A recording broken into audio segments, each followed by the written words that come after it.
আর হাওড়ায় পোস্টার রাজনীতিতে তরজা, জেলা তৃণমূল সভাপতি ও বিধায়ক কল্যাণ ঘোষের বিরুদ্ধে ডোম জুড়ে পোস্টার। সে ছবি দেখাচ্ছি আপনাদের। পোস্টার রাজনীতিতে তরজা, পোস্টারকে কেন্দ্র করে সেই রাজনীতি এবং তরজা।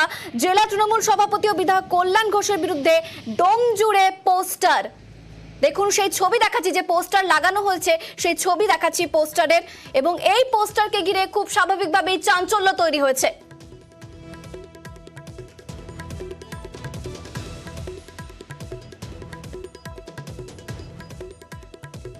কে বা কারা এই পোস্টার লাগানোর সঙ্গে যুক্ত, এখনো পর্যন্ত কি কি জানা যাচ্ছে? দেবাশিস রয়েছে ফোনে, দেবাশিসের থেকে জানবো। দেবাশিস, দেখো, অবশ্যই কে বা কারা এই পোস্টার লাগিয়েছে এই তদন্ত যাতে পুলিশ করে তার জন্য আবেদন জানিয়েছেন বিধায়ক কল্যাণ ঘোষ।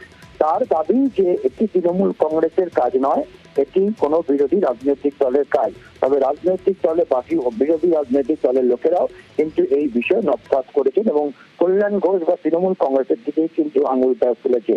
মূলত আজকে সকাল থেকেই বাঁকড়া এলাকায়, দমদম বিধানসভার অন্তর্গত বাঁকড়া সলদ এলাকায় বিভিন্ন এলাকায় কিন্তু এই ধরনের পোস্টার দেখা যায়, যেখানে কল্যাণ ঘোষকে জমি মাফিয়া বা জমি চোর বলে সেখানে উল্লেখ করে পোস্টার দেওয়া হয় এবং সেখানে নিচে লেখা হয়েছিল প্রচারে তৃণমূল কংগ্রেস কর্মীবৃন্দ।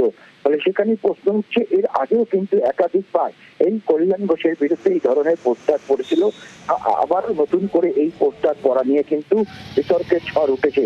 ফলে দমদুর বা জগৎবল্লভপুর ব্লক, দুটি পাশাপাশি ব্লকের মধ্যে যে রাজনৈতিক চাপানোতর বা দলীয় কোন্দল তা কিন্তু প্রকাশ্যে আরো একবার চলে এলো।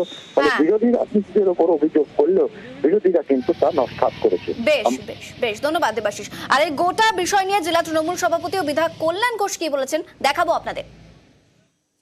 জমি তো পরের কথা, যদি একটা কোনো ধুলোকণা আমি জমি দখল করে থাকি, তাহলে রাজনীতির পদ্মায় আমি ছেড়ে দেবো, রাজনীতি করাটাই ছেড়ে দেবো। বিগত 10 বছর ধরে এই জমি মাফিয়া, সিন্ডিকেট, তোলাবাজি র্যান্ডাম চলতো। 2021 সালের পর থেকে যারা এই ধরনের কাজ করতো তাদের কাজ ভাটা পড়ে গেছে।